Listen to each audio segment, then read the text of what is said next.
Welcome to the city of Gangneung, here on the east coast of the Republic of Korea.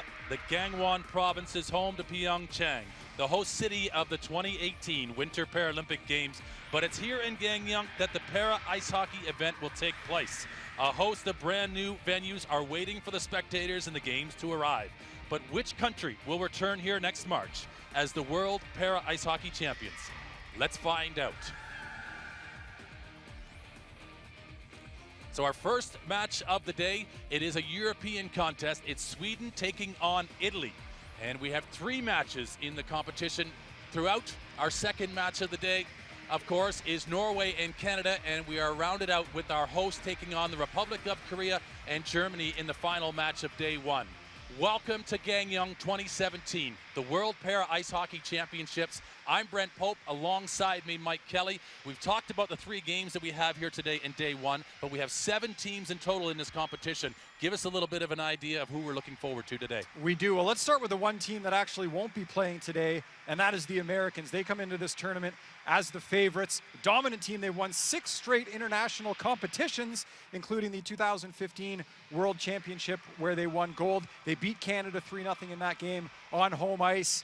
As for the Canadians, they'll be looking for a little bit of redemption, obviously, having lost to the USA at the 2015 World Championship. They did win gold at the 2013 World Championship against the Americans, so they'll be trying to get back in that game and put a dent in the American success that the U.S. has had recently. Norway, bronze medal winners at the 2010 Games in Vancouver. I call them the bridesmaids. They finished 4th place at the 2014 Games in Sochi.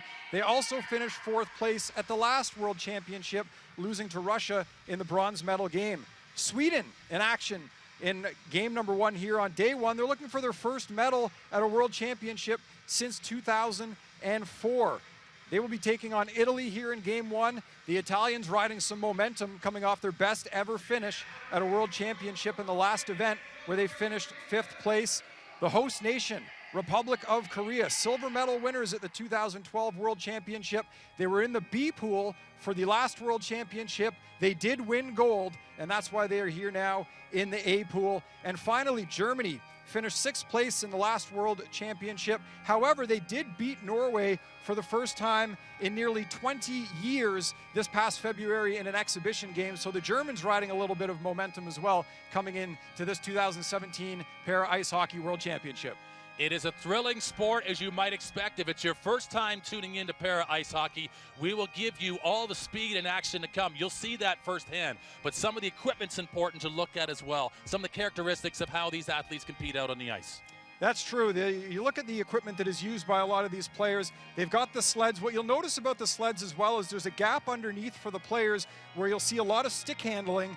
The guys moving the puck in and out between, underneath the legs rather. Some creative stick handling as well. There are picks at the end of these sticks that they use, which is how they propel themselves around the ice. These guys get moving pretty quick, and then the blades obviously on the end of the stick as well for some pretty nasty wrist shots, which we've seen in warm-up already. We have seen the teams been preparing and practicing in preparation for day number 1.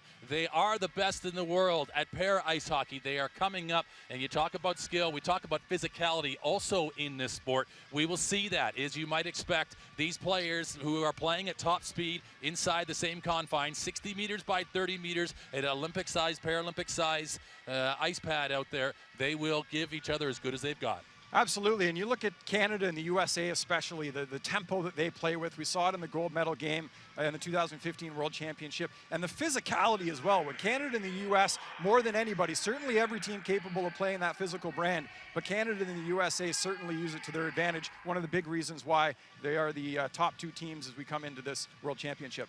So we talked there about the 5 teams that want to come through. There's 7 in total. There might be 6 depending on where the Republic of Korea finish as the host. We're just awaiting here the arrival of the teams to be introduced into the Gangneung Hockey Center, and then everything takes off here in day number 1.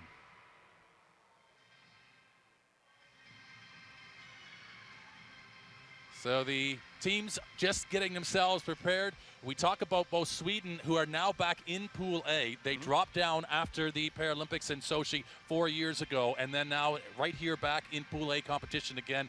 They really are outsiders to be getting into that in one of those top 5 positions, but some talk that they maybe even get themselves on the medal podium.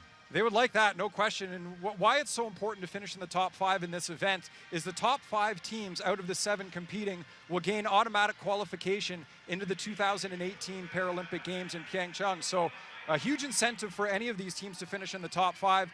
Now, the Republic of Korea, being the host nation in the Paralympics next year, they will have an automatic berth. So if they finish in the top 5, that means that the 6th and 7th place teams will not automatically qualify for the Paralympic Games. They'll still have an opportunity to get in, but they'll have to do so in qualification tournaments later in the year. Now, if the Republic of Korea finishes in a 6 or 7 spot, that means the top 5 teams, as mentioned, automatically in. But because the Republic of Korea will be a host nation, they're automatically in, and then only that one other team will not gain an automatic berth, so they'll have to look ahead and try to do so later on in the year. Hopefully that all makes sense to you. The bottom line is you've got to win your hockey games, and it starts here with day number 1. And these two teams will give each other as good as they've got, as they've lined up here, and they are in position, ready to go already out onto the ices. Sweden there are going to be in yellow with the blue trim, and Italy will be blue with the red and white out there on the ice. And really, it's going to be an interesting start to whether or not these teams try to just gauge each other out in this first period, or whether they just really just drop right to it and try to get on the board first. Yeah, well, these could potentially be 2 bubble teams as we look at both the squads hitting the ice here, getting ready for warm-up. Sweden, as you mentioned, coming off a B pool performance at the 2015 World Championship. So happy to be here in the A pool and trying to make a dent as well. And the Italian team, look for them to be led by number 5, Florian Planker, veteran of this team. He's 40 years old. He was the leading scorer for them at the 2015 World Championship. So he's a guy that can push the pace offensively for this Italian team. He began playing the sport in 2007. And the guy is 40 years old, yes, but he is in terrific shape. He trains twice a week on the ice. He does hand cycling in the off season. A real catalyst for this Italian team and for the Swedes as well. Keep an eye on number 3, the defenseman Niklas Ingvarsson. He was named best defenseman at the 2015 World Championships, where Sweden did play in that B pool. He's a 5-time Paralympic hockey player, a couple bronze medals as well. So a guy to definitely keep an eye on for Team Sweden. So just to give a wrap-up of the officials today as we look at the lineup here for the Italians, Massimo Darin, the coach of this side. He has the 2 goaltenders in which to choose from, but it's going to be number 15, Gabriel Arado, who is going to get the start in goal. You talk about Florian Planker, number 5, the goaltender. They've got some experience there with Gianluca Cavaliere on the blue line, as both teams are now lined up and ready as they acknowledge each other and get themselves ready. They're actually over at the referees. So our referee, Canadian official Kevin Webinger, who is in charge, Matthew Fergenbaum from Canada, and David Nottinger from Austria are the 2 linesmen in this one. This is Sweden's lineup now. As we look, it is Jörgen Lundgren, their coach. In goal, getting the start is going to be the veteran, Ulf Nielsen, number 5. But it is Niklas Ingvarsson, as you talk about the 5-time Paralympian, who was the player of the tournament, the defenseman of the tournament for the Swedes as they qualified. They finished runner-up to the Republic of Korea in the tournament in the World Pool B competition 2 years ago. But here they are back at the top flight of Paralympic sport. Yeah, we mentioned the defenseman Ingvarsson is a player to key on. Up front, take a look at Goran Karlsson as well, number 7, playing in his 4th World Championship. The first para ice hockey world championship back in 1996, it was Sweden that won gold. He was a member of that 96 gold medal winning team. So he's been around for a while. He's no stranger to big time competition. And Per Kasperi, number 8 at forward, he was the top scorer for Sweden in the last world championship. One of his hockey idols, Sidney Crosby, 87 of the Pittsburgh Penguins, is certainly a guy to try to emulate a game after. A fantastic hockey player in his own right. Well, the stage is set. It's the 2017 World Para Ice Hockey Championships from Gangneung in South Korea. And there is the Canadian official, Kevin Webinger, who is in charge of this one as the clock will count down. Italy in blue going from left to right in this first period. Sweden in the yellow with the 3 crowns, as you see, with the blue trim from right to left. And play underway. The battle, as you see in the opening face-off, and 5 players aside in para ice hockey. the 2 defenders, 3 forwards, and obviously the 1 goaltender as well, respectively. And it's 15-minute periods, 3 15-minute periods in para ice hockey as we are underway. It is Ingvarsson with possession of the puck, but it's broken up by the Italians, and they will muscle the puck down into the Sweden end zone and apply some immediate pressure. A little bit of a miscue here, and the Italians have immediately got possession, trying to feed it into the slot area, and it's a little bit of an errant pass that will force Italy back in their own zone for Rosa. And you see them just offloading that puck on the backhand, equally on the forehand. These are skillful athletes, equally with both of their hands, as they keep themselves constantly in motion and keeping themselves involved in the play. But it's Sweden down this left wing side. It's Per Kasperi with a shot from the outside, and the first save made by Arado in this opening minute of play, as immediately the Italians try to make a break for it, and Sweden just as quick to come and stay with the play. Yeah, we mentioned Kasperi being the leading scorer for this Swedish team at the last World Championship. He gets the first good look for the Swedes, but up to the task, the Italian goaltender. So this again in for Arado. He's just going to see it go past him because he doesn't leave the crease area. It will go for icing. And as you see as well, para ice hockey, the same rules apply, that if it's an icing, they must all stay, the 5 players in the defensive team, to contest the face-off in their own defensive circle. So Sweden now maybe a little bit tired to take this face-off as new troops out onto the ice for Italy. Good opportunity in the first shift. Again, the shot by Kasperi for Sweden.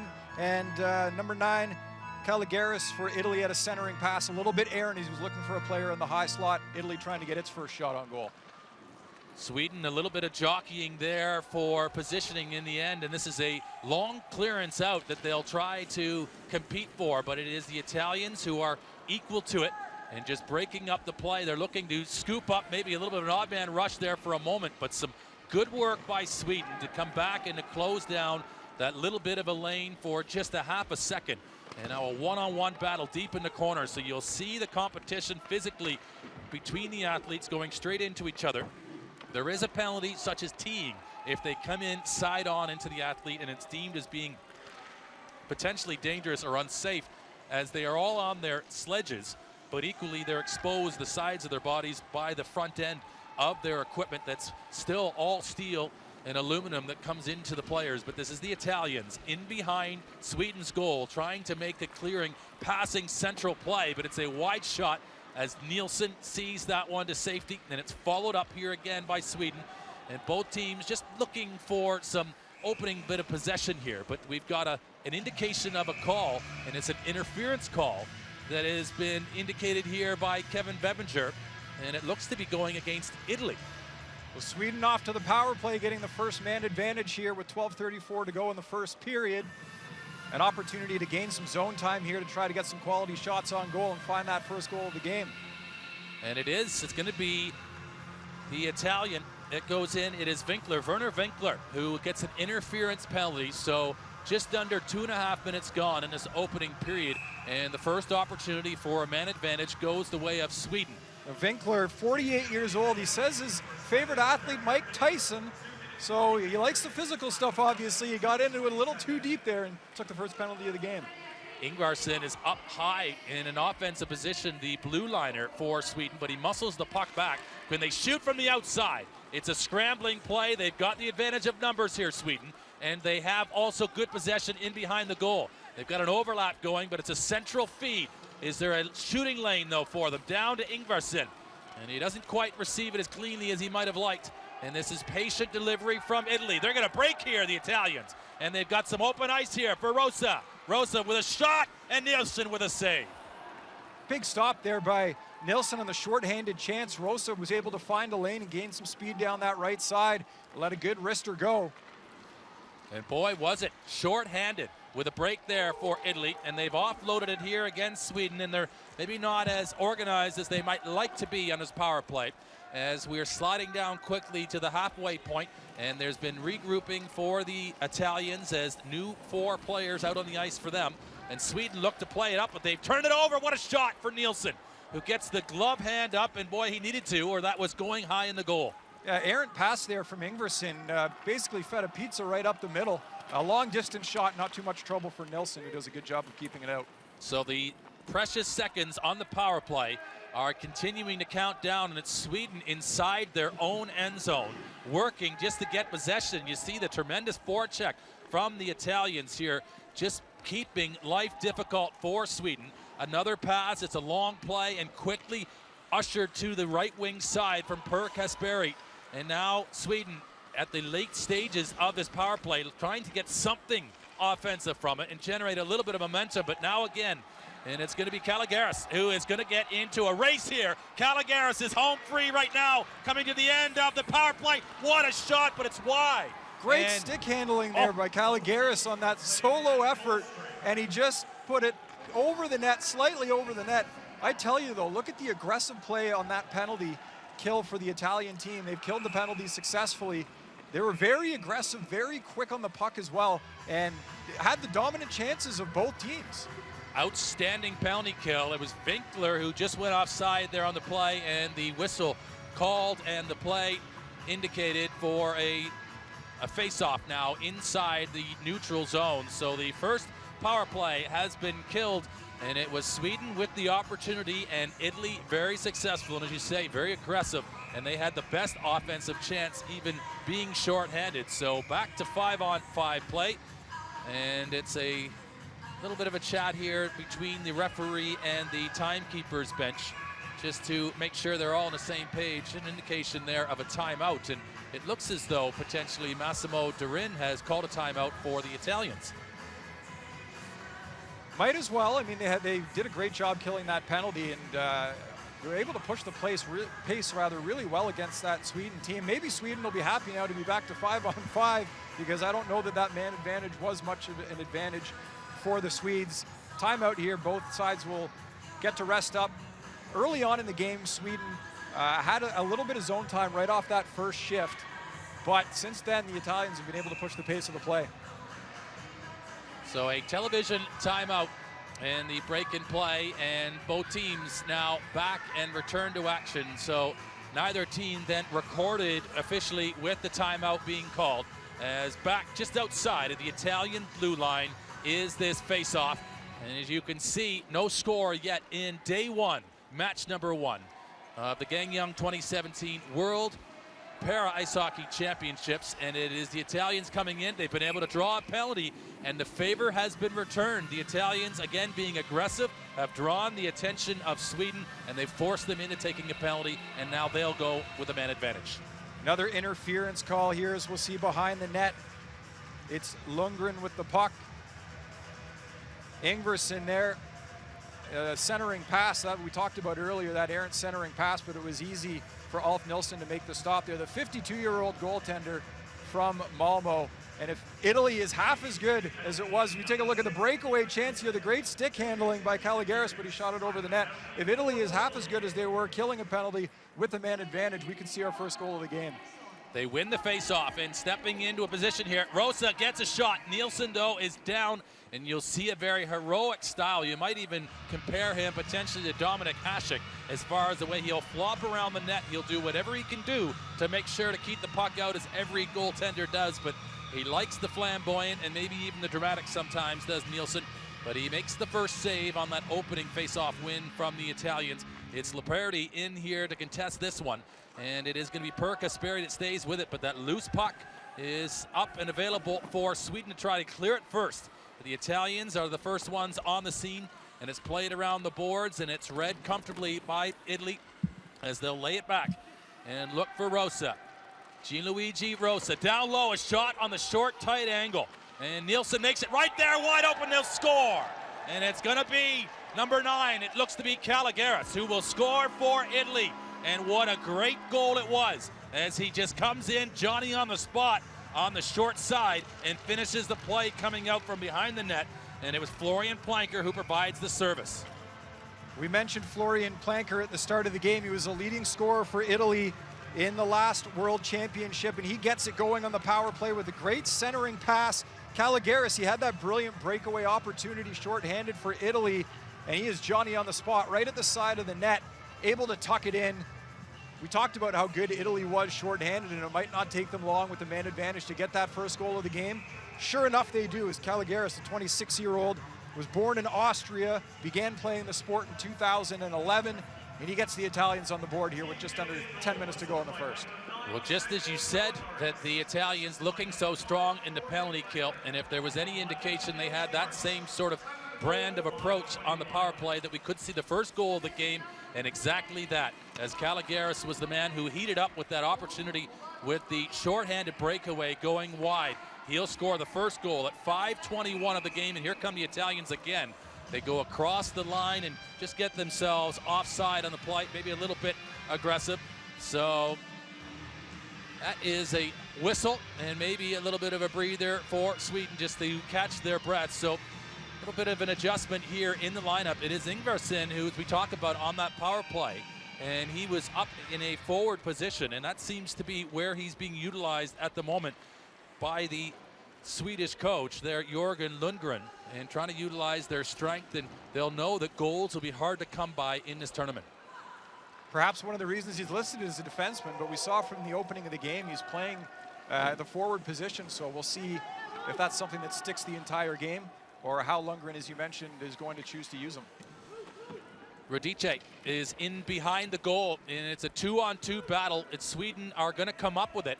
Some good work there just to out-muscle the Italian forecheck, but they kept it alive here. Radice just puts it back in the corner and provides service for Andrioni to try to chase it down and apply the pressure here, and it's much the same tactic here from the Italians in the opening 6 minutes of play. It's all about puck pressure and putting as much pressure as they can on Sweden all over the ice. Good battle there in front in the high slot there, number 27 for the Italian team, Andrioni trying to get to a puck. Pretty close to an interference by Sweden, but no call on the play as the Swedes are able to get it out and dump it in on goal. A long distance call in from Sweden, and that coming off the stick of Christian Hedberg, and it's always a good play just to loft the puck in, make the goaltender have to make a save, but Caligaris tries to pick this one up in full flight, coming across that right wing, and he's unable to handle it as clean as he might like. This one for Sweden will just get beyond the grasp of Per Kasperi, the intended recipient of it, and it will go for icing as we are 7 minutes and 47 seconds, 48 officially on the screen, and it's been great tempo so far as we have a look back at the first goal and the only goal so far. Caligaris unchecked there at the side of the net, and given the opportunities that he's had, as you see the one puck battle there by Planker, he's able to center it. Caligaris wide open at the side of the net, nobody from Team Sweden covering him, and he's a guy, we've seen him floating around that offensive blue line a little bit, waiting for pucks. Sweden's gonna have to be very conscious of where he is on the ice at all times. A power play goal for Italy, the difference in this hockey game, as now Sweden with Ingvarsson. There you see him, the veteran of the Swedish side, applying the forecheck, and it seems to be exactly the plan from Jörgen Lundgren to utilize their very strong and impressive veteran player of 5 Paralympic performances.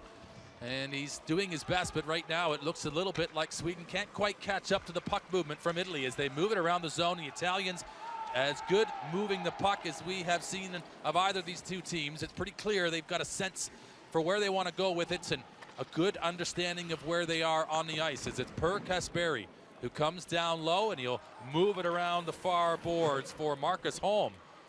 And this a long play out, but a little bit searching these passes right now for Sweden. And smart puck control from Caligaris, doesn't give it up cheaply. As an offload here from Italy, they look more and more confident each time they get the puck coming across that offensive blue line. Sweden happy just to get the puck out of the zone there and get a line change going, as the Italians had a good run of offensive zone puck possession there. You see the Italians, the passing a little more crisp than what we've seen from the Swedish team so far. One of the reasons why they've been able to dictate play for much of this first period. Caligaris, who has had the puck on his stick as many or as often as any Italian player in this opening, well, just now coming up to 9 minutes gone in this opening period. 3 15-minute periods in para ice hockey. He's a shot in on Nielsen. He makes that one comfortably, though. He's in good squared up position to the shot. As again, Sweden are just searching really for control and just trying to clear their flanks right now under a lot of pressure from Italy again. Italy with the service coming in from Caligaris. They have moved this puck with great precision so far. Rosa with a shot, and it's a glove save by Nielsen. He's been flopped over. He gets himself back upright, but he gets a good touch of it. Great shot there and great presence to get into the high slot area. Put a solid shot on goal through some traffic, but Nilsson was able to get that glove up, managed to keep the puck out of the net. But the Italians still keeping control, and these Swedish defenders have to be getting tired out there. The puck's been in their zone for quite a while as both teams managed to change a couple of players, but it is still Italy now with some fresh bodies on the ice controlling the puck. And great battle going on right now as Christophe DePauli able to keep the puck for Italy. Well, that's a great place to play almost defense there. DePauli was just utilizing valuable seconds, and it's a shot comes in on Nielsen, and he will control it and settles it down with exactly 5 seconds now, just inched under remaining in this opening period. But DePauli, outstanding work. It's often underrated sometimes just how valuable that is to your overall team's output on a day, just how you're able to tire out the opponent's defense. Yeah, good job by Nilsson to get a quick whistle there and make sure he gets a line change as we get set for a television timeout.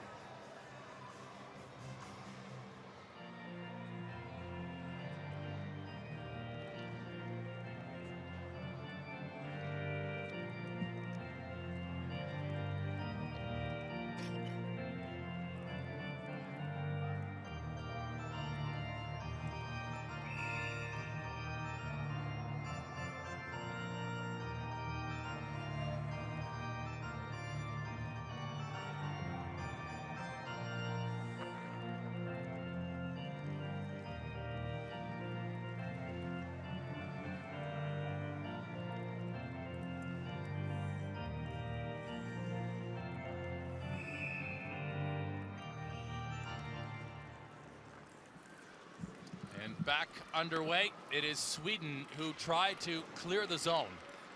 They're unable to get to it. And again, they've just been a little bit careless in trying to clear it. It is Italy right on top of play.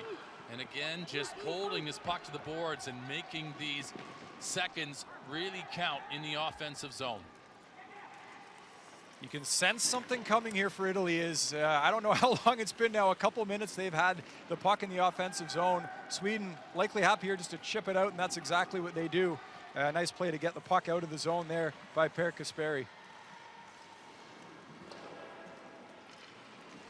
The intended pass, it's going to be picked up by the Italians. Brinkler from the outside. He's just going to marshal it in behind the goal.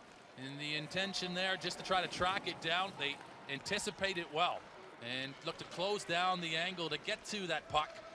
But this now for Sweden, just little glimpses of puck possession as Per Kasperi just goes wide there of Arado's goal.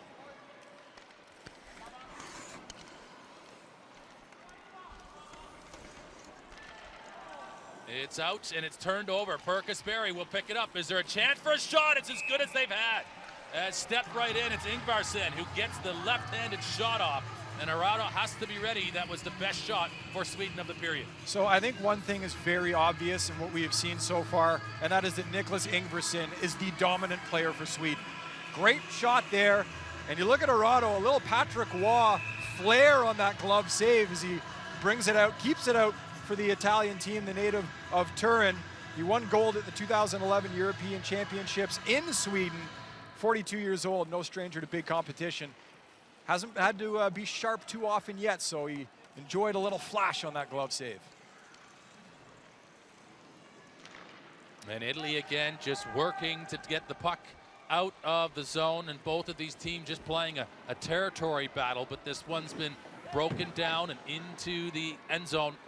Again, deep in the corner where the Italians have done much of their good work in this opening period. Just trying to hem Sweden in and really make them put in the hard miles to get the shovels out and just to clear their own lines. But this again, Italy just dumping it right in on Nielsen. He makes the save and very comfortable, almost casually there, just playing it, but he is not sure that it came out the other side for a moment. And Sweden put themselves together in a couple passing plays. And maybe a chance now just for some pressure if they can on the Italians. Well, the Swedes just don't seem to have the speed to keep up with the Italian team, so their best option might be just getting the puck into that neutral zone, trying to dump it in and create some good forechecking pressure, because it's going to be difficult for them to outskate this Italian team, given what we've seen so far in the first period. The attempt by Italy to keep it in. They can't hold the blue line, so they delay as they now look to re-enter the zone. And again, they are just as happy to loft the puck into an area and allow the forecheckers to apply that pressure and to compete for possession, as Nielsen will just take receipt of that puck. And inside now of 2 minutes remaining in this opening period, he will take another whistle, and maybe in some ways Sweden probably are okay if they can get out of this period just being down by the 1 goal. I think so, and I think that's a great play by Nilsson as well, and something that he should be cognizant of is if he has an opportunity to slow the play down, cover the puck, get a face-off, it's probably in Sweden's best interest because they're not winning a lot of these loose puck battles in the offensive zone. It's broken up by Sweden, who are in good position in that slot area, and they will take away that initial advancing shot. They work a little bit better precision there together as they now come across this line. Ingvarsson, the intended puck carrier, can't hold on to it. And across this again, just going into the corner and just putting the work boots on, really, are the Italians. So happy just to make sure they're in good position, making Sweden work. Great centering pass there by Caligaris as he was looking for Leopardi in the slot, but a good job by the Swedish defenders to close the gap on him quickly, not able to allow him to have a good shot on goal, a good scoring opportunity there. Rosa down low, moving the puck well. It's fed back to Rosa in a high central position here to the near side for Caligaris, and a glove save made in goal by Nielsen. And it's an important one as he had enough elevation to go to that top left corner. Inside of a minute, another big save, and Nielsen really, other than Ingvarsson, has been the strongest player on the ice for Sweden. No question, you talked about it, Sweden likely be happy just to get out of this period trailing 1-0. A big save there by Nielsen, who flashes a little bit of leather. Two-time Paralympian, the 2010-2014 games representing his country. Will do all he can here in the last 50 seconds to get into the first intermission with his team only trailing by 1. Winkler in on that draw up against Niklas Rakos. And Sweden are able to retain control, but they'll just go to the far side, and it is just the Italians a little bit more hungry to get to these pucks. And that's a good play by the Swedish defense just to unlock that little bit of possession for a moment, but Italy equal to it. And the puck now has worked its way around, and it's a little bit of yo-yoing back and forth as they just keep it to the outside and really stretching this Swedish defense. And the seconds now, maybe Italy just as happy, just moving it around, not really trying to create much, as Rakos is going to just hold it to the wall as the seconds will finally tick down in the opening 15 minutes of play. And Italy with the 1 goal on the power play from Caligaris, and he might have really, if we look at it, potentially have had 2 goals in that opening period, but it's the one in the power play that is going to count and be the most important one that sticks on the scoreboard.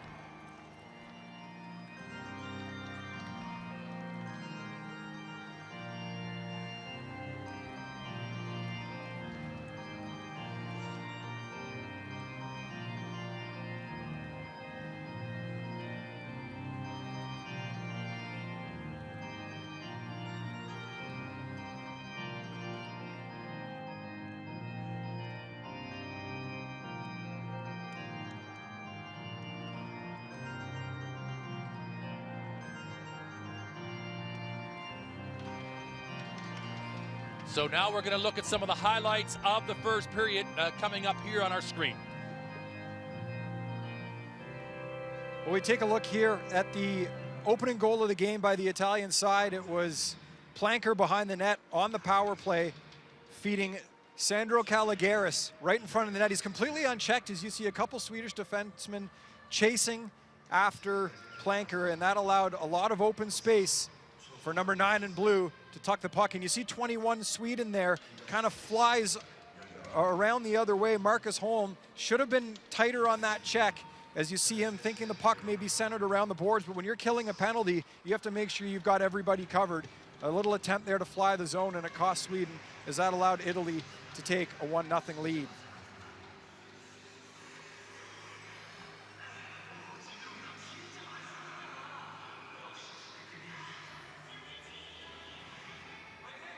Behind the net here again, centering pass, one touch, quick off the stick, getting Italy on the board there. But as I mentioned, that all could have been avoided had Marcus Holm, number 21, you see he's right there with him, but he turns off the wrong way. Wide open net, Italy 1-0 lead. And we mentioned as well, tremendous a chance there for number 9 as well for Italy to have a goal shorthanded. He had the breakaway, a couple nice dangles, stick handling, but he ended up shooting the puck over the net. So that's the action of the first 15 minutes of play. We have more action coming up in just a moment's time for the second period. You're watching the Gangneung 2017 World Para Ice Hockey Championships.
second period of the day one competition and the first match between Sweden and Italy, and we just have the one goal in the game so far. It was a power play goal, and the Italians, even when they were killing penalties in that first period, looked to be the stronger offensive team. No question about it. It could have been worse for Team Sweden in that first period. It's a great opportunity shorthanded for Italy. They actually had a couple of solid opportunities when they were killing that first penalty, and then as soon as they go on the power play shortly after, they get a man advantage of their own. They were able to find the back of the net, and that's where we stand right now with Italy with the 1-0 lead. As we take a look at some of the highlights from the first period, some big saves here by the goaltenders as well. We take a look here, a nice shot on goal, but Ulf Nilsson, the 52-year-old, managing to keep it out. He was strong in that period for Sweden. There's no doubt that the majority of the chances came for Italy. Here's Sandro Caligaris, shorthanded, sends it just over the bar. That almost got the Italians on the board pretty quickly into this game and in a shorthanded opportunity. And following that, again, when Italy was able to get on the power play, they were able to find a goal. The Italian goaltender enjoying what he's seeing. As we take a look again, some nice stick handling there, and the shot just wide of the net. So some really good opportunities in that first period for the Italian team. They certainly carried the pace of the play. The passing was a little crisper. They were a little faster getting to pucks as well. Caligaris was the guy with the most opportunities. As you see another chance there, it just rides up the pad of Ulf Nilsson, who is able to keep it out of goal. So some really good opportunities for Italy. And I would have to say, more than anything, Sweden happy to take just a 1-goal deficit into that second period. They'll have to try to find a way to enjoy some more puck possession in the second period than they did in the first period, because Italy was all over them. They were carrying the pace of the play, and if Sweden doesn't change things, it'll be 2-0 before it's 1-1. Well, Ingersson was up front playing as a forward in this Swedish lineup in the opening first period. We expect more of the same. They're all out on the ice right now, the players getting themselves ready for the return to action of the second period. It's the 1-0 scoreline for Italy as we get set for the second 15 minutes of play. So there you look at the shots on goal. It was Italy with 9 shots to 3 for Sweden. And the face-offs won 8 of them for Italy to Sweden's 6, and a couple penalties aside, and it really almost looked as though it was 2 power play opportunities for Italy in that opening period. It did. Sweden will have to find a way again, as I mentioned, to be able to control the play a little bit more and be able to enjoy some more puck possession. You see they get hemmed in their zone a fair bit, and there were times where Italy would have the puck in the Swedish zone for 1 minute, 2 minutes at a time. That will get very tiring very quickly for these Swedish defenders. So they'll have to find a way to get the puck out, maybe chip it into the neutral zone, try to win a battle or two, and then move it forward into the attacking zone to give them some more quality opportunities on goal.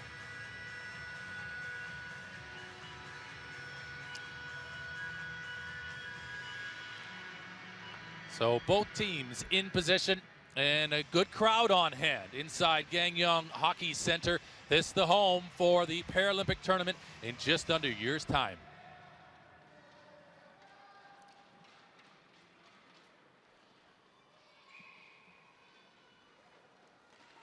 And underway for the second period, it is Italy to take the opening drop. And a little bit of a miscue there as they just try to, again, play that puck in. And almost it's a dump and chase style that we've seen from Italy so far in this hockey game, as Caligaris, wherever the puck is, he's not too far to follow as he's the first one in on it, and Laperti comes across to control it. This is a long intended effort for Sweden to clear this puck, and they can't quite keep it in. There is Ingvarsson again, still up in that forward position, and as we said, that's where he's probably going to need to be utilized for them to try and generate a little bit more of a look. Is now Italy all the way down this left wing, and look at Rosa. He's in a position to shoot from here. Rosa is blocked out by the Swedish defense, and that really came from nothing other than just straight speed down the wing. Rasmus Lundgren, nice shot block there. He's a fan of Nicholas Lidstrom, doing a good impression there. He's able to get in front of that shot. As we see now, Italian player is down in some discomfort along the boards. It looks like it is Sandro Caligaris, the goal scorer here for Italy. We'll take a look at the replay and see exactly what happened there, but in some discomfort as his teammates come to check him out.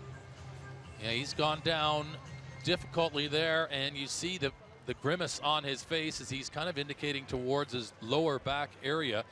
and whether he just lost his balance going into the end boards, but good to see that he's back upright and under his own power, getting himself there. But that's a great look at the sledges that the athletes are on. This is the play here, and it's Ingvarsson who comes in and just probably surprises them as much as anything as they go for that puck, and Ingvarsson arrives quicker than maybe he was ready for. Yeah, you see Caligaris' neck snap back a little bit there.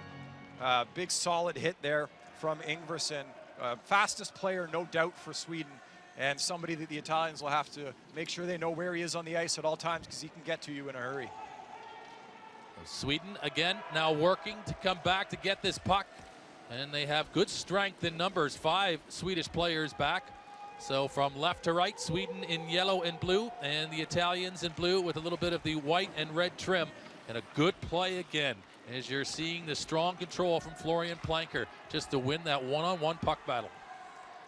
And across this line, they've got themselves a glorious position for Italy. And it's a shot again wide, and we've seen that a couple of times in this game so far. Great goal-scoring opportunities that get left out there on the ice rather than in the back of the net. Andrea Macri, a hot shot there as he skated down into a prime scoring area, unable to find the goal though. Still a 1-0 hockey game, although another great chance here for the Italians as the Swedes all bunch up in front of the net. A great job of shot blocking and team defense there. They'll look for a change. It gets cleared out, but as you say, all sorts of commotion in front of the Sweden goal in the opening stages of the second period, and it is Italy applying the pressure once again, turning the screw on the Swedish defense as they are forced to go back and retrieve the puck again. And they'll just bank this one out of the zone, but they've just not been as clinical or as clean with their puck movement amongst their team in this game so far, as Italy are reloading across the line again. Oh, what a play. It's a dangerous one. It's a loose puck opportunity for the Italians. Oh, what a save from Nielsen. And that could be a game changer. And we'll look back on that one there as Nielsen outstanding with the save. That is an absolutely huge save at a critical time in this game from Ulf Nilsson, the 52-year-old goaltender. What a great open look this is here for the Italian side. It's Christoph Di Paoli, the 19-year-old kid. A tremendous opportunity to give Italy a 2-0 lead. He is unable to do so. Nilsson has come up with some huge saves already in this game. What a solid effort that was, as it looks like we'll have a face-off down in the Italy zone here with Sweden going to a power play. A great opportunity to get back in this game and tie things up at 1. So in the commotion of that opportunity for the Italians, they have been penalized. And the power play in effect for Sweden as it's cleared down the length of the ice. We'll get you the official call in a moment. But that, with all of the excitement and obviously the replay there as we saw that save made by Nielsen. But this, another shot in, and we're seeing the Italians so effective on the penalty kill, up and putting the pressure on Sweden as it's now played the length of the ice. And this is a little bit of a momentum killer for Sweden as they end up icing the puck on the power play. Well, I would say discombobulated in a word, the Swedish power play so far. Italy has had the better of the opportunities. And again, this power play starts out with a better opportunity for Italy. Sweden has to find a way to be able to put a couple of passes together and move the puck up ice. It seems that the outlet passes coming from Sweden so far in this game and on these man advantages, they haven't been able to connect. As you see again, they get the puck out, they go and chase for it, does Ingvarsson, but the Italians too quick to it. And another opportunity here to gather the puck, get it back into the zone. So again, in the neutral zone, they compete for it. And it will just slide back for Sweden to have to do the work and to recover. A long play up, the intended recipient, it's a good one. That's home, and the offload here for Ingvarsson, but he's just as happy to get it deep in the zone and to make sure they can at least sustain some possession here. It's kept in, Sweden working and just keeping it to the outside at the moment. Patient in their buildup, looking for a insert pass if they can find one. And it's ripped around And they can't keep it in. It'll just slip outside of the zone. And a chance inside of 30 seconds now on the power play. And Italy have pretty much broken the back of this one. But Sweden will reload and return into the offensive zone. And this is better from Ingvarsson as he tries to just nudge himself to the inside, and the Italians have broken it up again. And an offload in a good position from here. Nielsen with the glove save, and he has been dynamite with 5 seconds to go in the power play. Again, another game-changing save. Kryptonite here for the Italian side. Some nice stick handling here as we see the Italians coming in over the line. Centering pass, and there is Valerio Corvino, the 41-year-old from Turin. A good shot on goal, and going cross-body is Nilsson to make that glove save. Another tremendous opportunity shorthanded for the Italians. Sweden unable to get anything going. You saw Ingvarsson getting the puck in the high slot there, but the Italians know that's exactly where Sweden's going to be looking. They were able to collapse quickly, close that gap, and start a rush up the ice.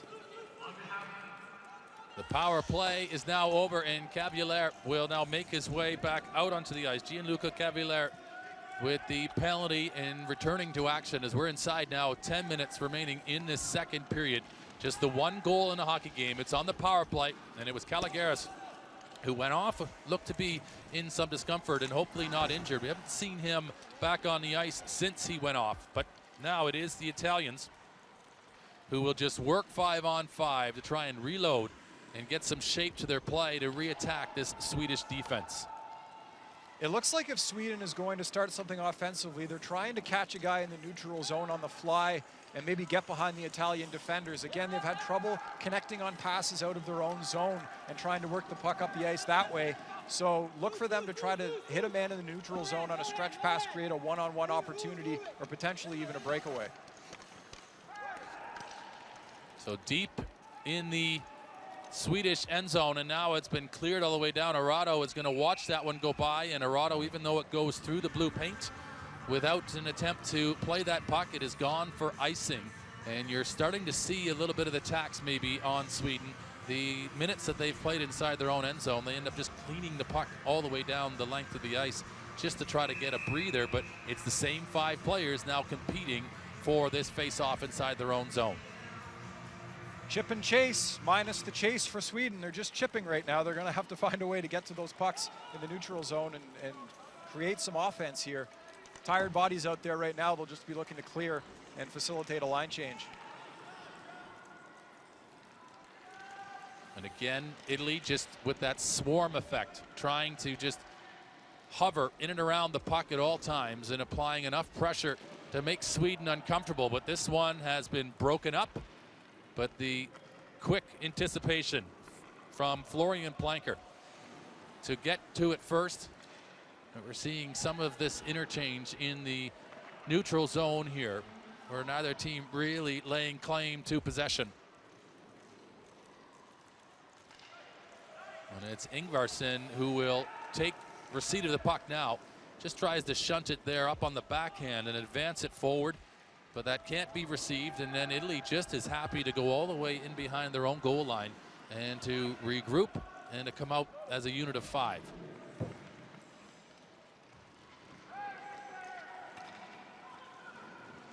Here's an opportunity for Ingvarsson.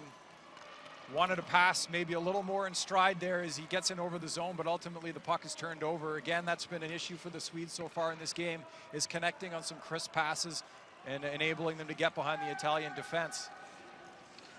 Good speed from Italy across this line.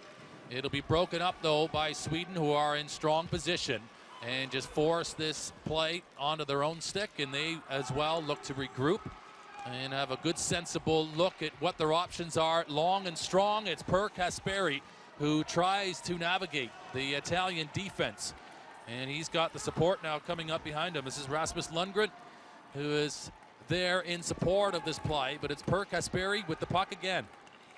And one-on-one, just trying to get it out in front, and maybe a little bit untidy here. Not entirely sure where it is, but it's the Italian defense that retains it, and they've made a long play. It's a breakaway effort here for Italy. A shot in, and Nielsen again. An incredible save from a tight angle. He has kept this game within check for Sweden. Corvino with his second terrific opportunity of this period. He comes flying in off the wing, a great outlet stretch pass from the Italians. A good opportunity, but by the time he got caught up to that puck, he was in a little bit too tight, and Nilsson was able to shut the door, making sure it doesn't go short side. So up and down the ice we go as both of these teams find their pace and their flow more so in the second period as things start to open up, and Sweden maybe needing to take a little bit more of a chance now to advance that puck and equally get their skating stride going, as it is Italy who've controlled it. Just a good line change there, making sure not to have too many players on the ice at one time. And you see how seamless those line changes on. They go on continuously throughout open play, as you'll see, as it's now Sweden with control again, having to reload out of their own zone, but it's a little bit light and doesn't clear the line. We saw a nice hit in the Italian zone in the right corner there by Marcus Holm, number 21 of Sweden, and that's going to be a key for Sweden if they can't catch this Italian team. If they're not as fast as the Italian team, try to lay the body on them and create opportunities with a hard forecheck. Out front in Italy, almost on the backside. Could tap that in. And that was Leperti, number 73, who couldn't quite get to the puck. Timing just slightly off, but he was in a golden position there to double the scoreline. And it's been broken up for Rosa. And Rosa very much a comfortable puck handler for Italy. Another shot goes whistling wide. And Nilsson comfortable enough to see that to safety. Tell you what, you take a look at the stick handling there by Gianluigi Rosa, the 29-year-old. Some great dangles as he was looking to set up a teammate. Ultimately, the shot goes wide, but a great look at the stick handling effort. He was named to the All-Star team at the 2009 World Championships in the Czech Republic. One of the more skillful players for this Italian side. And he certainly is comfortable carrying the puck, as again now across this line are Italy. And this there, number 11, Nils Larch. We've seen him in the build-up, and there's a play. It's a bang-bang play, and it's going to be Christophe De Pauli who's going to get credit for it. He's the one to celebrate on the service coming from Larch. And we'll watch it again here. This is just after the play, but that really looked to be kind of innocent. We've seen similar plays to it, but this one executed by Italy. Great job there behind the net to win that puck battle. Centering pass off the stick as soon as it's on. It is De Pauli, the 19-year-old. You see number 5, Nilsson, signaling with his arm there that there's a player coming to the front of the net. The Swedish defense unable to tie him up. De Pauli left wide open. We mentioned at the start of the broadcast he's a Sidney Crosby fan. Well, guess where Sidney Crosby scores a majority of his goals from? Right in front of the net.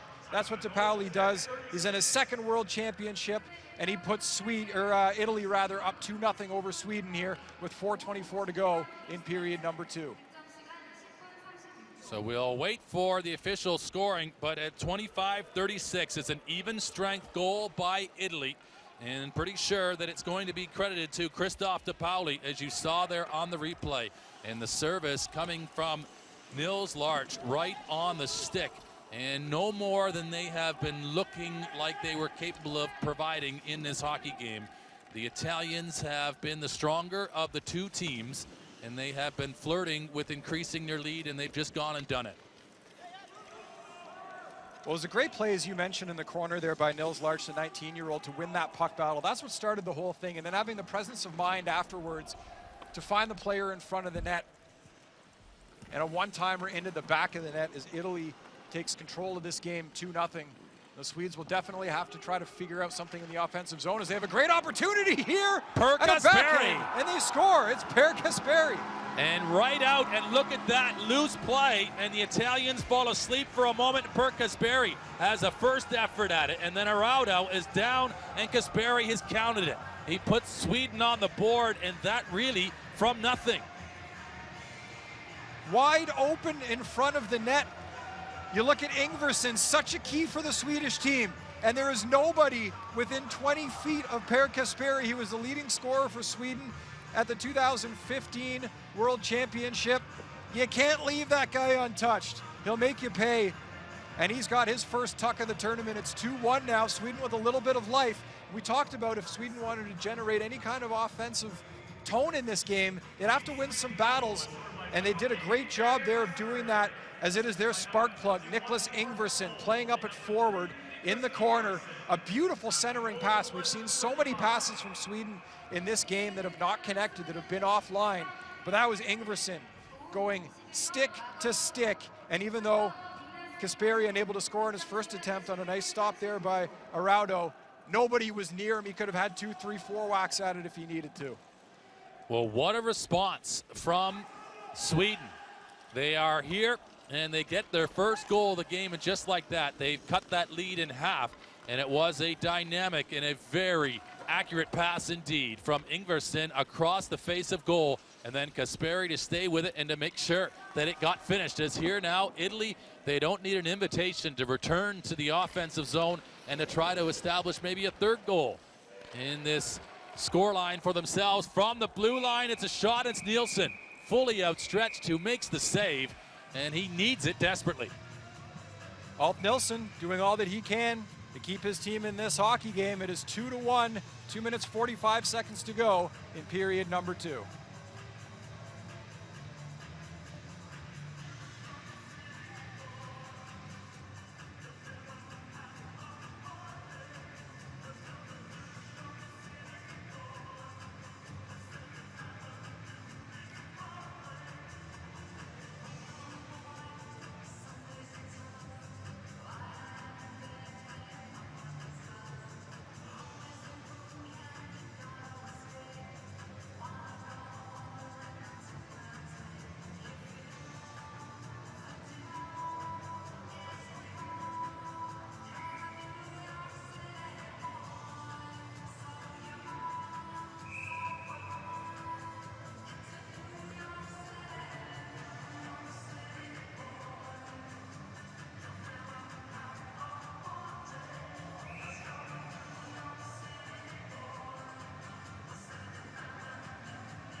So inside of 3 minutes remaining in the second period, it's Italy 2, Sweden 1. And Sweden with the last goal of the 3 that we have had in this game so far. And they get that even strength. It's Per Kasperi, who's out on the face-off now. And with that tremendous feed from the veteran who's been put up there up front, and that's exactly the reason why, Ingvarsson, who makes that play. And now Sweden with a little bit of extra energy, no doubt, as they have spent the majority of this hockey game still defending in their own zone. Well, this will be the line to get it done for Sweden if they want to continue to score goals in this game and try to get back into this game. We take a look at the last goal, Ingvarsson winning that battle. Oh, great save. Don't count out the fact that a brilliant save was made there by Gabriel Araudo, the 42-year-old. But Ingvarsson, nice stick handling, he centered the puck.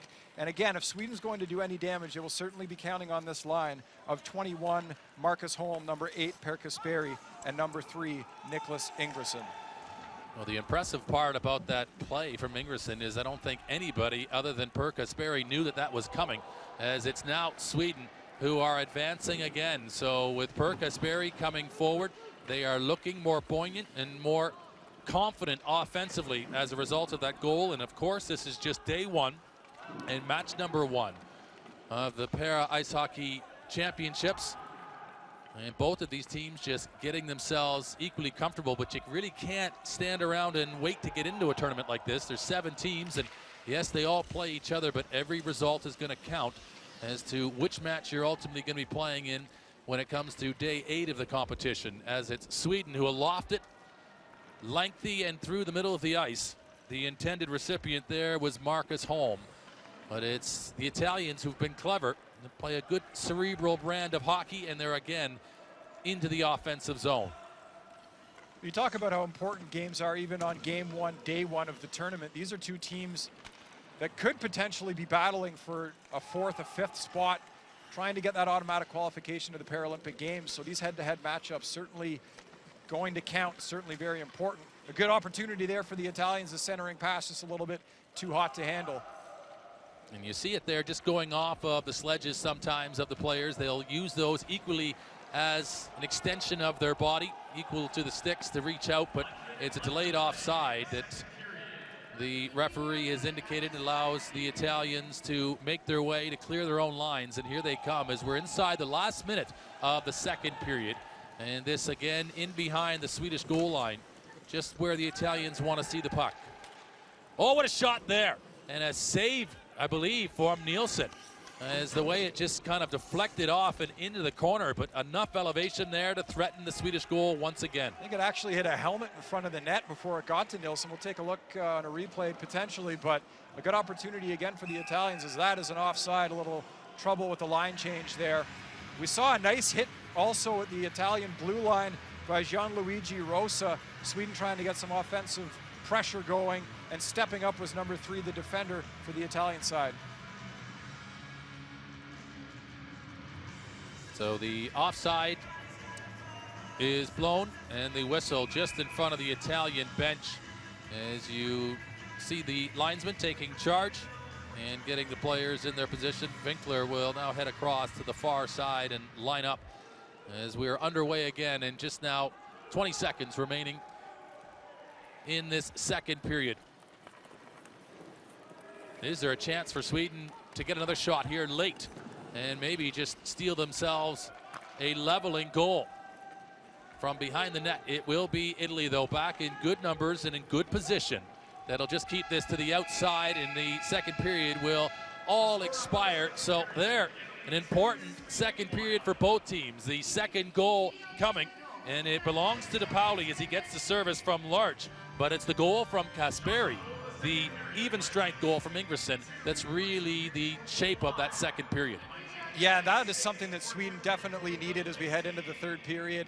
Italy has dictated so much of the pace of the play in this game that it would be quite demoralizing, one would think, for Sweden to go in to the final period knowing that they need to score 3 goals to win this hockey game at least. The fact that they've now brought it to within 1, a real opportunity here for them to carry some momentum into that third period. And Per Kasperi, leading scorer in the last World Championship for Sweden, who else, as he gets a great centering feed from Ingvarsson. We have a 1-goal game with 15 minutes of hockey left to play.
We've got a great one going on here. We're in the second intermission break between the Italians and Sweden. But the rest of the day is what we're looking at now as well. Match number 2, Canada, who are the reigning silver medalists in this competition, taking on Norway. Norway, a team that really want to be potentially in the medal hopes as well. And then we have the hosts Republic of Korea taking on Germany in our third match today. But what are we looking for out of the two of those games? Well, let's start with Canada taking on Norway. So Canada, the 2015 World Championship, the last World Championship that was played. Silver medal winners, although I don't know that you ever win a silver medal. They lost to the United States of America in that gold medal game 3-0. They got a lot of guys returning, a lot of premier hockey players as well. And you got Brad Bowden, Greg Westlake, it goes on and on and on. So I would expect them to likely be the winner of that game against Norway, but Norway's had some good finishes in recent international competitions as well. Fourth place at the 2014 Paralympic Games in Sochi, fourth place at the last World Championship as well, as they lost in a couple of bronze medal games. So you know that they want a taste of those medals, and certainly they'll be one of the top 4, top 5 teams in this tournament, we expect. When you get into Germany taking on the Republic of Korea, some terrific players for both sides. Germany will certainly be happy if they're able to get into a top 5 spot and automatically qualify for the 28 Winter Games here in Pyeongchang. And the Republic of Korea will be a lot of fans that will be excited here as the host nation to see what that team can do. And one player to certainly keep an eye on is Jung Sung Hwan. He may be, in fact, the fastest para ice hockey player on the planet. This guy can absolutely fly. He was named the best forward at the B pool in 2015. He had 22 points, which led everybody in the B pool of the 2015 Para Ice Hockey World Championship. So he'll be somebody to keep an eye on who could potentially be a difference maker for the Republic of Korea. So the current world champions, the United States of America, the only team not to play in day one of these championships, but we have all 6 teams participating, Canada and Norway coming up next, and then rounded out by Republic of Korea taking on Germany in our last day of day one. Make sure to stay with us. All sorts of action coming up from the Gangneung 2017 World Para Ice Hockey Championships here from Gangneung in South Korea.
So we had a couple of goals in that second period, a goal aside. It was the Italians who went up with the second goal of the hockey game for themselves, and then that lead cut in half by that Per Kasperi play from Ingvarsson. It was a fantastic goal. Sweden needed it because they were looking up against the ropes. Well, the Italian defenders were a little bit out to lunch on that goal as they were nowhere to be found. We take a look at the goal scoring summary from the game in general. No real surprise here seeing the names on this board.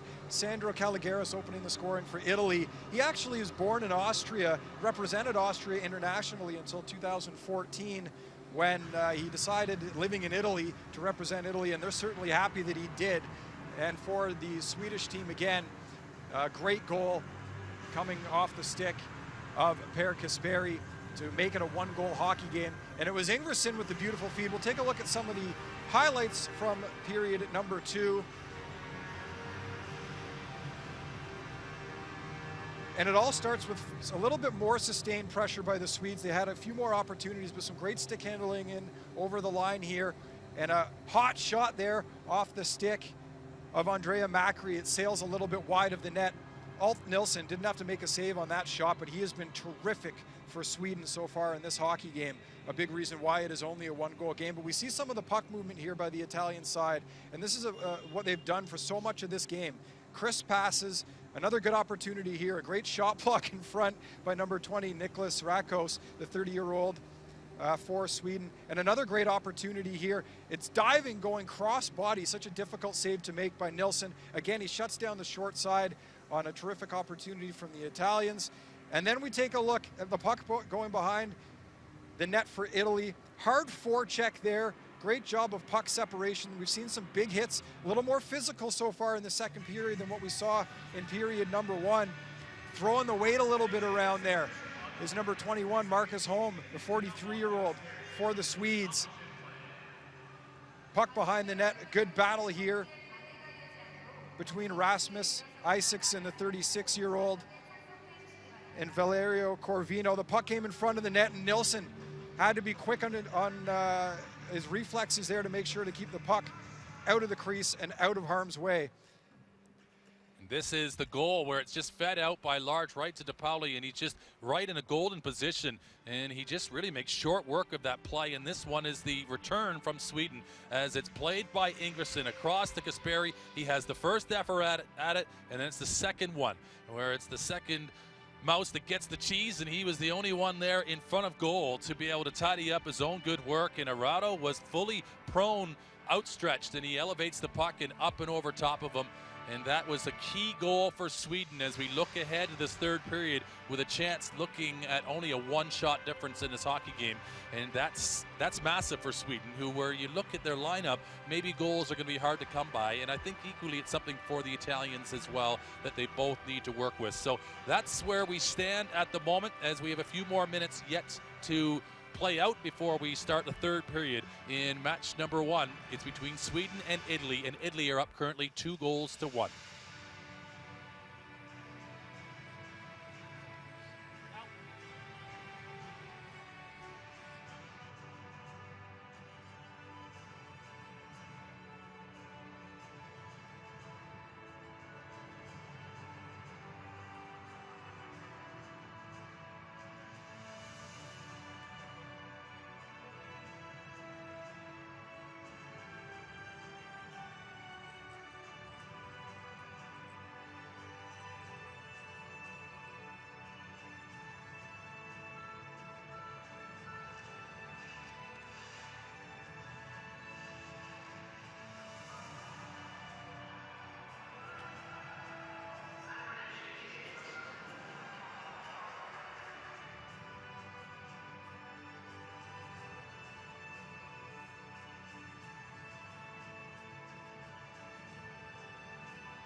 This is the third period coming up inside the Gangneung Hockey Center. And as you see by the scoreline there, Italy with the 2 goals to start this hockey game, have their lead cut in half when Sweden strike late in that second period. And as we look across the shots so far in this hockey game, it has been the Italians who have had the lion's share of activity, but that late goal by Sweden, you really get a sense, is going to be a big part of their inspiration as they look ahead to this final 15 minutes. Yeah, the play overall has been dominated by the Italian side. The shots are 15-5 in this game, but Ulf Nilsson, the 52-year-old wily veteran for Sweden, has done a great job to keep his team in this game. And Sweden showing a little bit of life there at the end of the second period as they were able to get that goal from Per Kasperi, finally win a battle in the corner in the offensive zone, and find, I would say, a small opening, but boy, was that a big opening in front of the net, as there was not an Italian defender within 10-15 feet of Kasperi. So it's shaping up to be an interesting final 15 minutes here as we get set for the third period. One shot can change this game, as it's only a 1-goal deficit for Sweden, who, as you mentioned, Brent, have been outplayed for much of this game. Ulf Nilsson facing 15 shots so far in this hockey game. He's made 13 saves. He has been the busier of the two, without a doubt. It's been Gabriel Arado, who's only had the 5 shots that he's had to contend with. He's made 4 saves, and it's that Kasperi difference maker there that has really given Sweden maybe a breath of life as they prepare for this third period of action, as we're just seconds away from starting this final period in day 1, and this is match number 1 of the Para Ice Hockey Championships, as the Canadian official Kevin Webinger is ready, and we're underway, as it is the Italians, as they have done so. They've had the edge on the face-off victories so far in the game. As I mentioned earlier in the second period, I think it will be this line for Sweden. If they want to get back in this game and get another goal, it'll be this line to do it, of Holm, Kasperi, and Ingvarsson, 21, 3, and 8 out here right now to start period number 3. Italy again just trying to sense those long passes being made by Sweden coming out of their own zone, and they get a little bit ambitious there and they play it down the length of the ice for icing. So Italy will get themselves the benefit of a line change, and Sweden will have to retain the same 5 players on the ice. As you see Rosa going out there, such a great puck handler from the blue line position for Italy. So this is part of the tax that comes from all of that applied pressure from Italy in those first 2 periods right here in the opening stages of the third.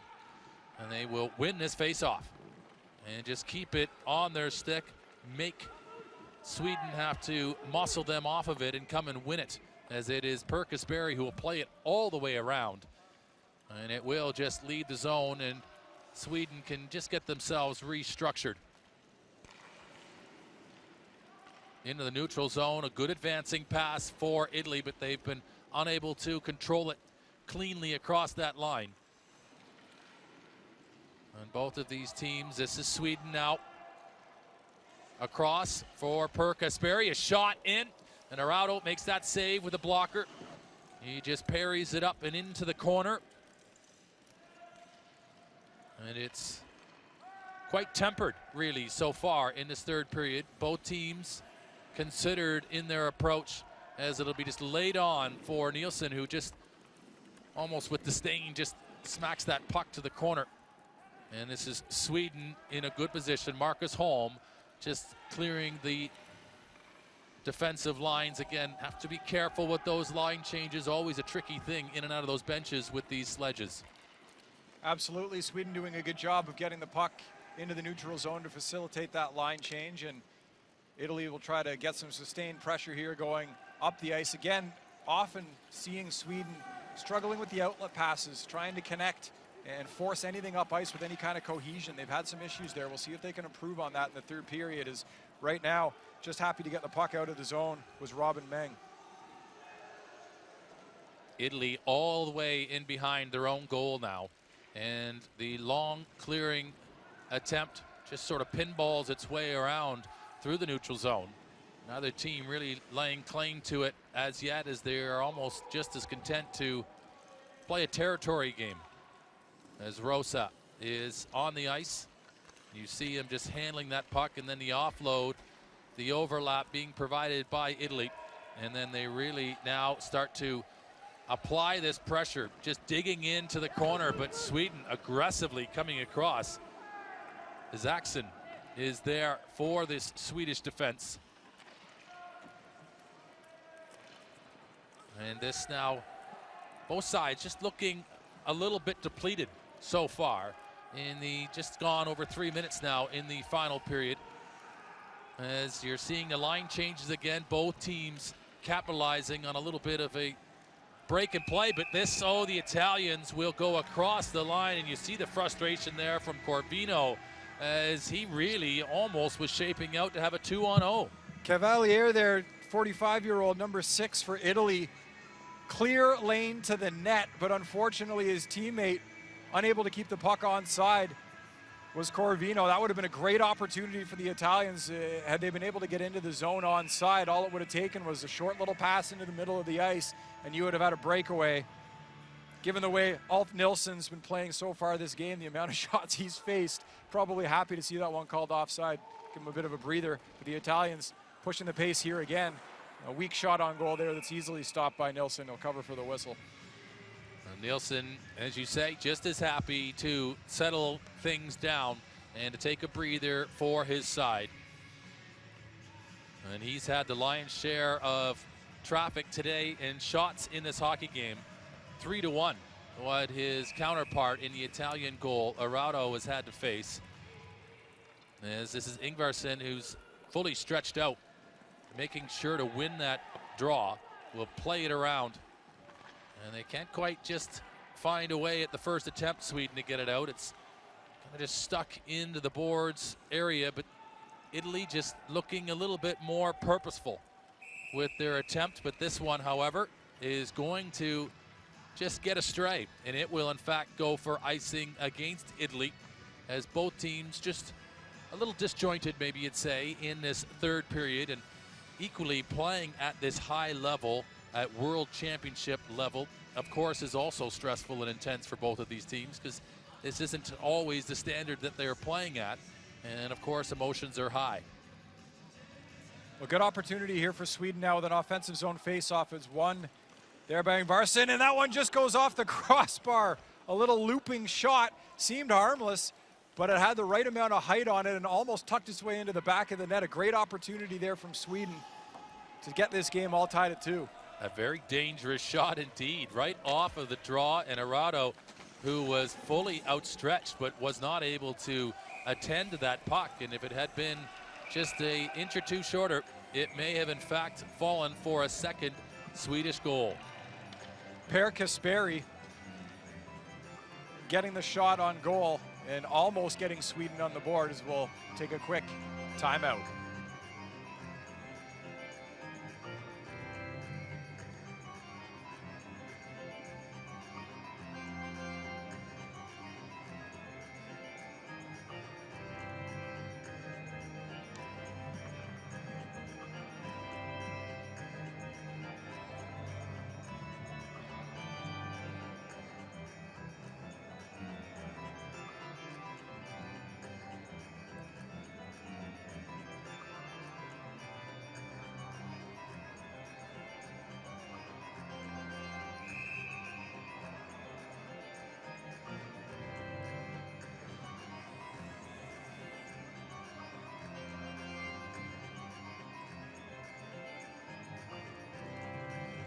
Back to action, Italy 2-1 up over Sweden in the third period of day one competition from Gangneung Hockey Center.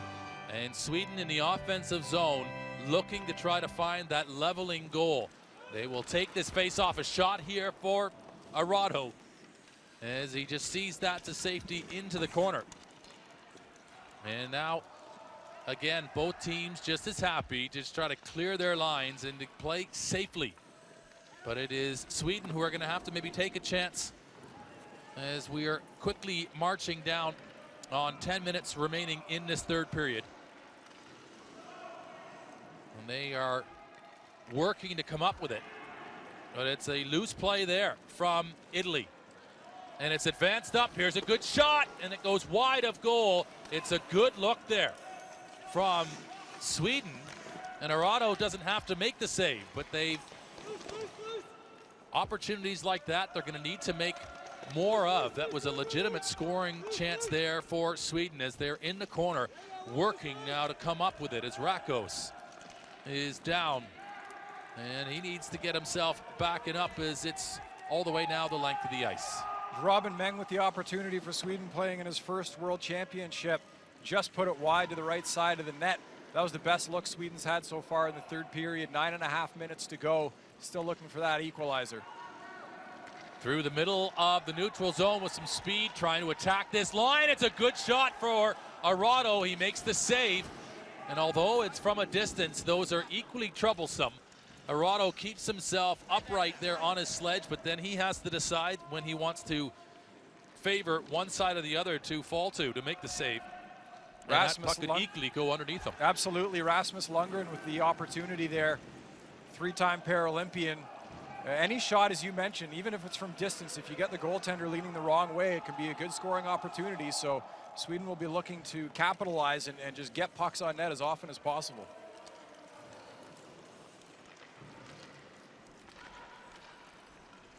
Italy looking more so to be playing a safe game, as you might expect. 2-1 might be enough to be able to take the full points from this opening match, as it's now Per Kasperi, the goal scorer for Sweden, with the puck. And immediately when he gets it, he is attracting a couple Italian players to control his time and space. And now a penalty looks to be coming up.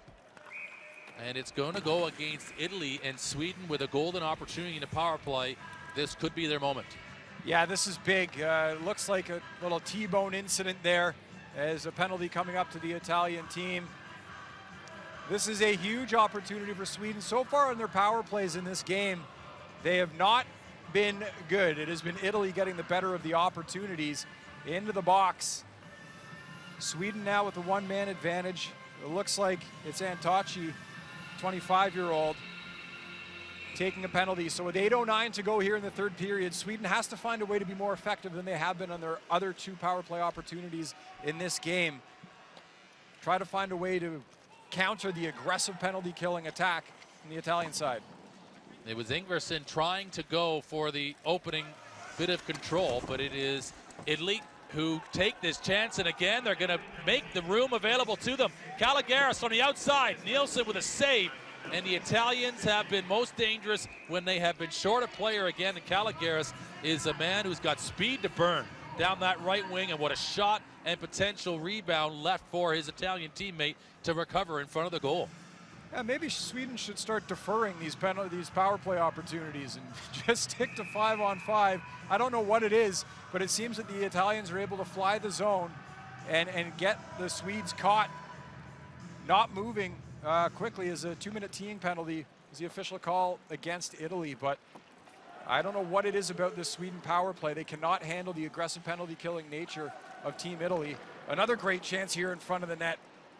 Italy not content to just sit back on that 1-goal lead. They want to keep trying to push the pace here. It's Ingvarsson with control through the neutral zone. He's got speed and he's across the line, but just a little bit. They will continue play as it's broken up, and they have to reload. And back around to this side. Ingvarsson needs that support, what he's looking for. It's him and Per Kasperi are the likely threats for Sweden on the power play, but they're going to have to go now back the length of the ice to regroup. And immediately there you see Leopardi is applying the pressure, and then the Italians are just waiting to support that puck, and they're the second ones in on it too, and they've got it again on their stick. You can see at times star players get a little bit guilty of trying to do it all on their own when you're trailing in a hockey game. You see that from Ingvarsson a little bit, the star Swedish player, trying to stick handle a little too much. The Swedes breaking out here. 3 on the attack with an opportunity to potentially get a good scoring chance, but quick on the back check. A nice play there from Gianluigi Rossa, who was caught off ice. An outstanding play by Rossa to get back, as you just saw them trying to advance it and to utilize the advanced position, the superior position of a player up in front. You thought maybe Per Kasperi was going to try and take it himself and take what looked to be a partial breakaway. But an unselfish play, but an even better defensive play from Italy. But this will just come out to Ingvarsson.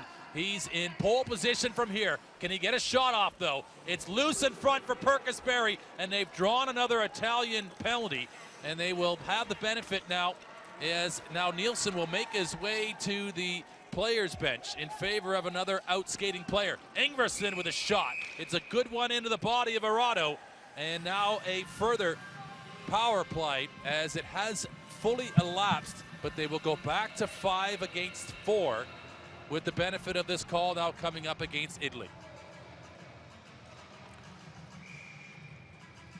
It's a good opportunity here for Sweden now to try to get this game tied. A full 2-minute power play coming up. We'll take a quick timeout.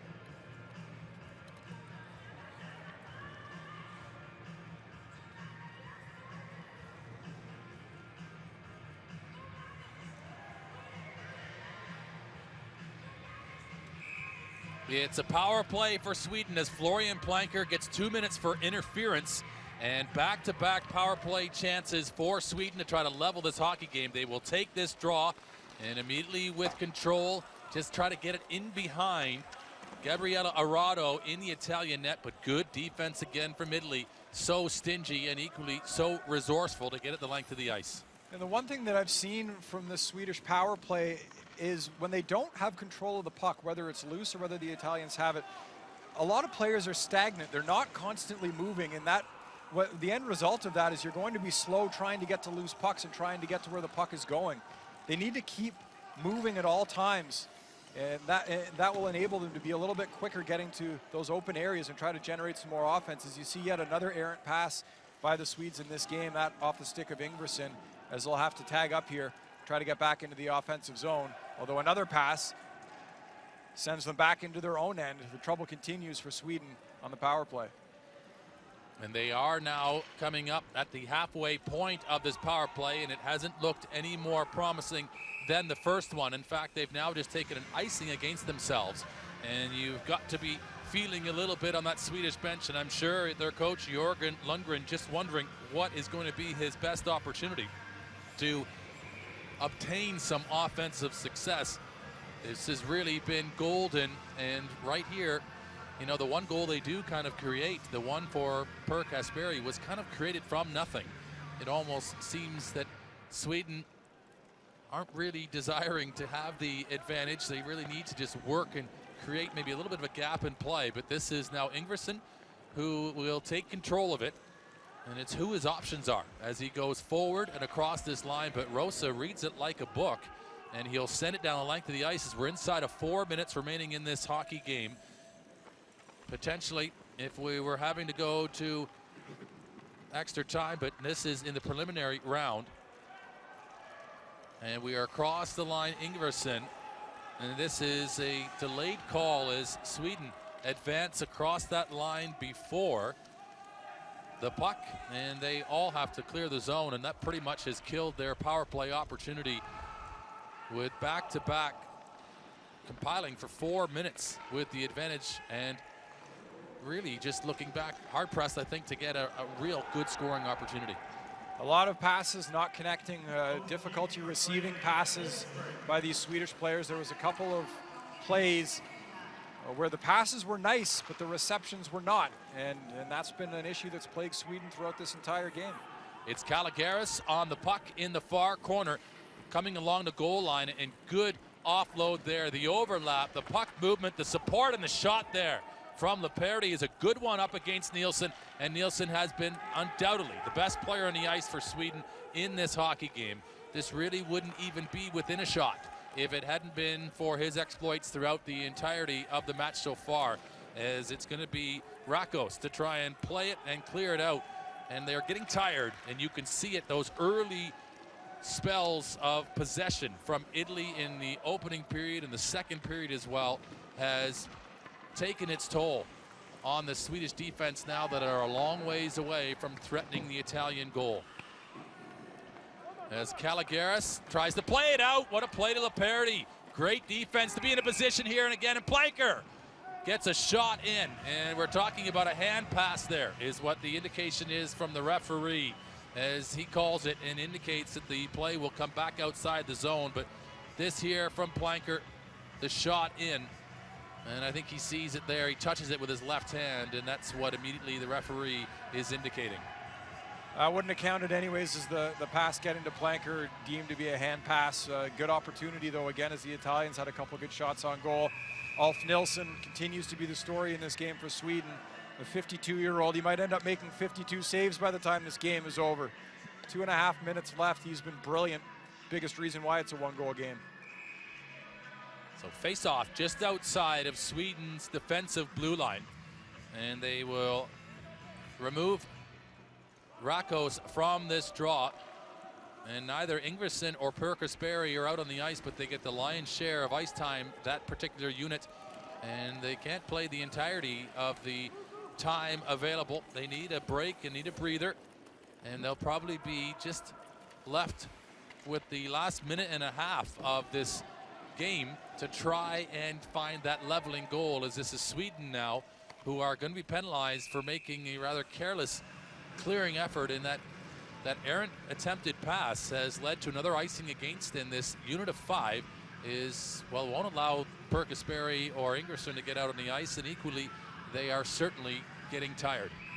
Well, again, it seems that the first instinct is just to launch the puck into either the neutral zone or down the length of the ice. There's just over 2 minutes to play. You're down a goal. You have to be looking to create a pass and start skating the puck up ice with possession.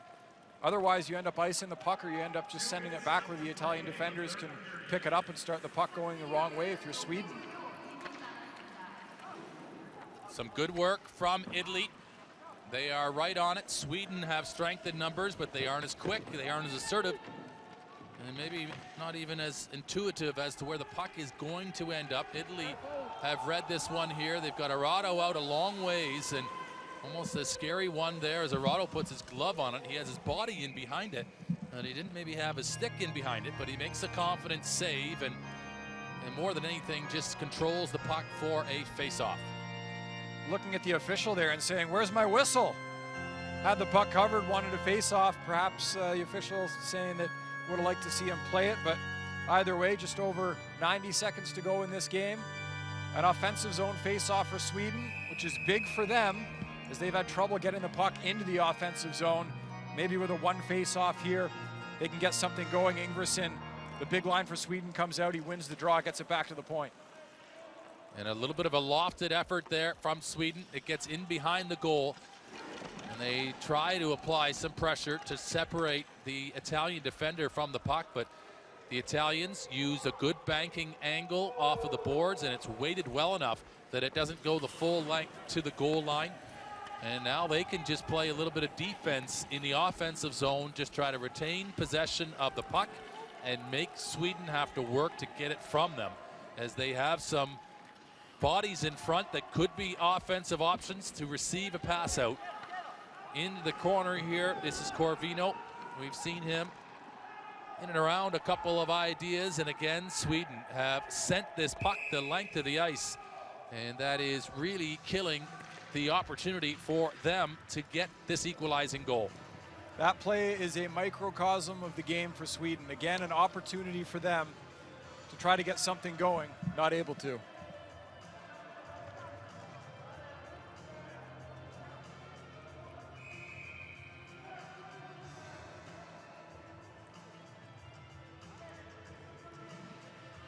So face off to the left of Nielsen. 5-on-5, and we wonder when Nielsen might come out of the goal in favor of an extra out skater. What a shot and a save again from Nielsen. He has been absolutely spectacular Big in blocker goal. save. Oh. Big blocker save there. And he gets across and denies the chance here, but again, Sweden in the wrong end zone. They are having to work too hard defensively and not getting a chance to take a shot in on Arado. Maybe this here, inside of 20 seconds, is going to be their chance. It's up to Perkasberry. Perkasberry with an overload to Ingerson, but they are right on Ingerson, as tight as you would want to play him. And this is Caligaris, who just will circle around, and the Italians look as though they've done enough. There's the empty net, but they're going to run out of time as the play is sent into the corner from the parity. But what an outstanding, good defensive game from the Italians. And of course, as we've talked all day about the effort we saw in the Sweden goal as well, again from Ulf Nilsson, the scoreline really potentially flattering to Sweden. I think so. Ulf Nilsson was a star for this Swedish team, and the reason why it was a one-goal game. Italy carried the pace of the play for much of the game. Sweden wasn't without its opportunities, but you saw so many times, especially late in this game, they would try to get the puck up ice. They would try to connect on a pass. They couldn't do it. In the end, unable to get the victory. As the Italians deserved it, they get it. Final score, it's Italy 2, Sweden 1, and this is game 1 from the Gangneung 2017 World Para Ice Hockey Championships. And we have more ice hockey to come at these championships, as both teams now will line up at their respective blue lines, and there will be the awarding of the Player of the Game awards. And I think if we're being careful, I think it's pretty clear to say that probably Ulf Nilsson will receive it for Sweden. We'll await just to see what the official selection will be from the tournament officials for this hockey game. Well, Nils Lart set up both the goals for Italy. He could be a guy as well. Certainly a tremendous game for Sandro Caligaris, the Italian forward, but no question on the Swedish side, number 5, Ulf Nilsson.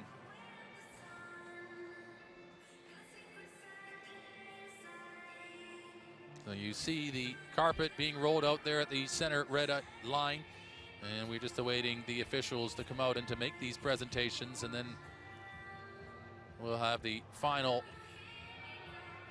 round off of match number 1, game 1 in day 1 of the competition.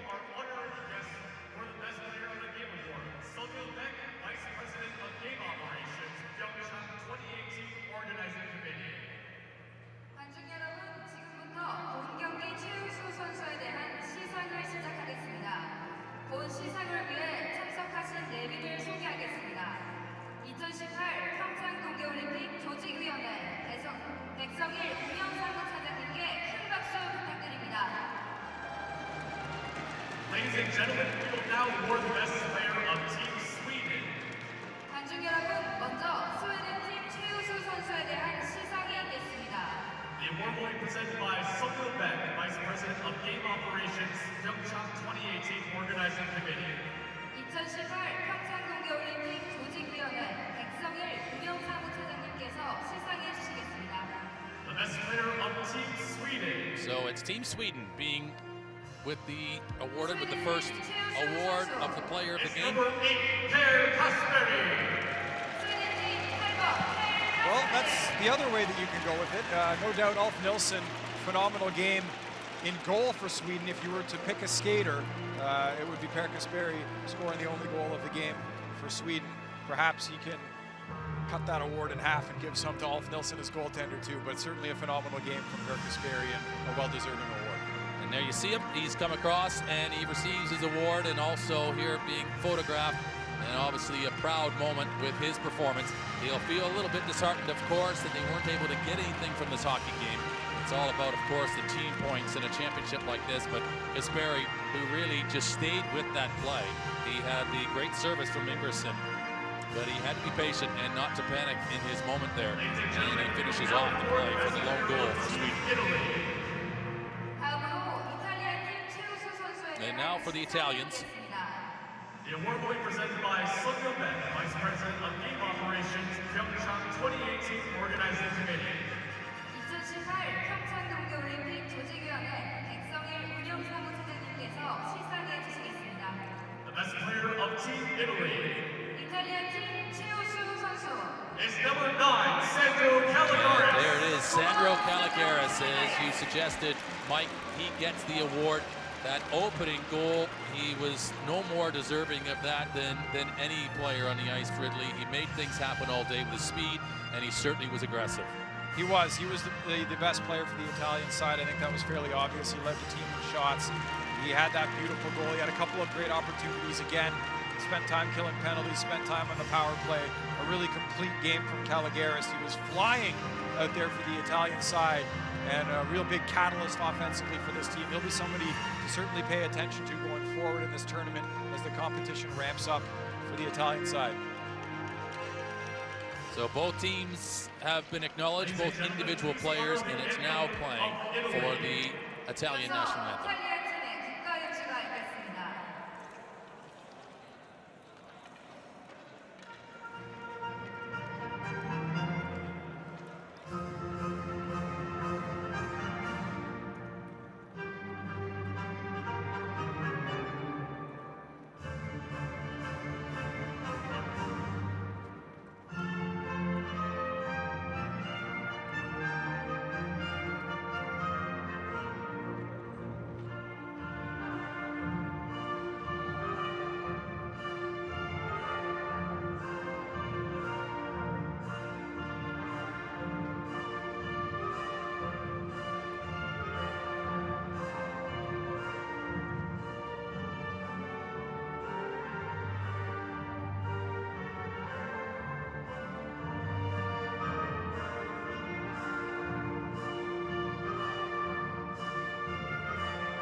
A great result for Italy, winning 2-1 over Sweden in day one, match one of these championships. And Sweden, who were able to get that late goal, didn't quite have enough in the end to be able to level the game. And really, as a result of the performance of Ulf Nielsen, we're really fortunate to be in this maybe game if we looked at it over the 45 minutes. They were, I think so, and the Swedish team all game was dysfunctional, trying to get the puck out of their own end, trying to connect on passes. You saw so many times errant outlet passes that would end up going the length of the ice, resulting in an icing call. It was really something that hindered them from being able to have any kind of success offensively. So that was a big issue for them. And also on the power play, they had so many good opportunities. They had a couple earlier in the game. They had two back-to-back in the third period, unable to get any kind of sustained pressure going. And so many times when the puck wasn't near a specific player, you'd see that player just stagnant, not really doing much, so that when the puck did come anywhere around the player, he's slow getting to it. And that was an issue for Sweden. They have to be quicker, they have to be constantly moving if they want to try to generate on the power play. I think ultimately the lack of ability in connecting on passes and the dysfunction on the power play is what cost them in a game that they probably shouldn't have been in as much as they were. But you mentioned Ulf Nilsson, the goaltender for the Swedish side, played remarkably.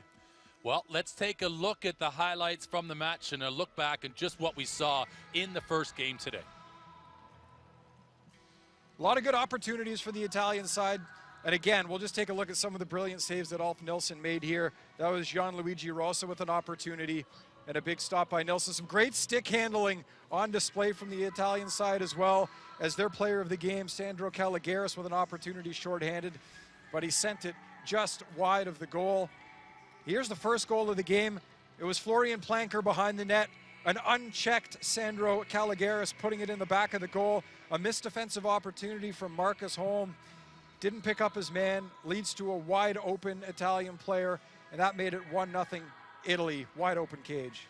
It's a great play, and Caligaris, who had to break away just a moment or two before, he was high on momentum, and he took his opportunity when it came, and it's a clinical finish. And really, as they started, they went on, the Italians, and they controlled this hockey game really from the outset. And as much as Nielsen did everything he could as possible to keep his team in it, he couldn't score goals for him, and he unfortunately wasn't able to keep the 2 out that did come his way. Although, when they did get the chance here, it was just Italy in waves of pressure. But Ingvarsson, who took his chances, he was the most likely threat shooting-wise. He took a couple long-range efforts in too. But it was the Italians who just kept coming across that attacking line and asking questions of Nielsen, and he had pretty much all of the answers. But he really was, by 3-1, outshot in this hockey game.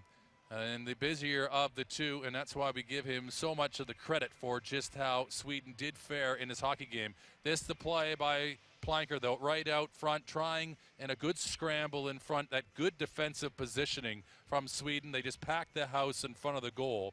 But again, you just saw more odd man rushes coming from Italy in this hockey game, where they just had the advantage.